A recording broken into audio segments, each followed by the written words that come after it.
ليه كل الناس تقريبا بتحب المقليات؟ وهل هي إدمان فعلا؟ ليه الأكل المقرمش بيسحبك من غير ما تحس؟ ويا ترى صوت القرمشة ده بيعمل إيه في عقلك؟ لو فاكر إن السبب في الطعم بس فالموضوع طلع أكبر من كده بكتير.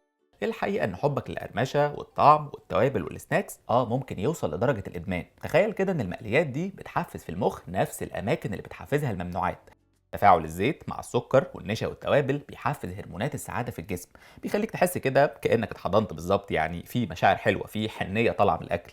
ده غير إنه بيديك طاقة طبعا، لكنها للأسف طاقة ومشاعر سعادة مؤقتة. طب ليه التأثير ده بيحصل بالذات في الأكل المقلي مش المسلوق مثلا؟ علميا الأكل لما بتحطه في الزيت بيحصل له تفاعلات كيميائية معينة، درجة غليان الزيت بتكون ضعف درجة غليان المية اللي في الأكل، وبالتالي أول ما تنزل الأكل في الزيت ميته بتتبخر وبيبدأ الزيت يملى الفراغات مكانها، وساعتها الطبقة اللي بره دي بتنشف وتتشكل القرمشة اللي عارفينها، الطبقة الكريسبي دي اللي كلنا بنحب طعمها وصوتها. البعد التاني بقى في الموضوع هو إن الأكل المقرمش من بره عادة بيبقى طري من جوه، وده عادة بيحصل لما تقلي الأكل في درجة حرارة مظبوطة مش أقل من 180 درجة. التأثير ده بقى هتلاقيه بيبان أكتر بكتير لو حاولت تقلي الأكل بس من غير زيت، زي الإير فراير مثلا، أو تحط الأكل في الفرن. هتلاقي المية اللي في الأكل سواء من جوه أو في الطبقة اللي بره كلها بتتبخر، فهتلاقيها نشفت من بره بس برضه ناشفة شوية من جوه، واللي في الزيت طبعا بتبقى أطرى بكتير. طب ماذا عن المقليات اللي فيها نسبة سكر ونشا زي حلقات البصل مثلا والبطاطس؟ الطعم هنا بيبقى أحلى وأحلى وأحلى، لأن غير تأثير القلي اللي قلناه من شوية فالسكر كمان بيتكرمل ويدي بعد تاني للنكهة. بس لما دورنا كمان لقينا إن الأكل ده مش بس بيلعب على الطعم، هو بيشتغل على حواس تانية كمان مهمة جدا في السيطرة عليك، زي الصوت اللي بتسمعه واللون اللي بتشوفه.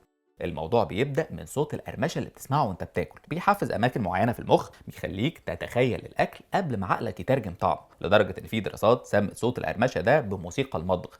اكتشفوا حاجة غريبة قوي، إن صوت قرمشة حاجات مثلا زي الشيبس بتوصل للدماغ كأنها مزيكا، فبتحس بانتشاء ما وانت بتاكل مش عارف ليه. الأكل المقرمش كمان عشان بياخد وقت أطول في المضغ فبيزود إحساسك بطعمه وبالتجربة عموما. أما موضوع شكل الأكل فمعروف جدا إن أي أكل مقلي شكله حلو.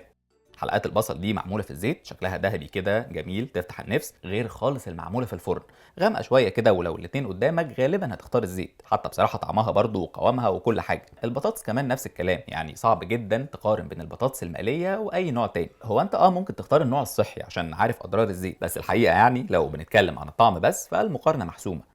الفراخ هي كمان نفس الكلام طبعا، خليط القرمشه والقلب الطري ده ما يتقاومش خالص. الاكل المقلي بيديك طاقه وسعاده كبيره جدا، لكن للاسف مشاعر مؤقته ما بيفضلش منها غير خطر الاصابه بالقلق والاكتئاب وطابور طويل جدا من المشاكل الصحيه، سمنه، ضغط، سكر، انسداد شرايين، كوليسترول، جلطات وغيرها كتير. لو عجبتكم الحلقه اعملوا لها لايك وشير، وقولوا لنا عايزين تشوفوا ايه تاني الحلقات الجايه.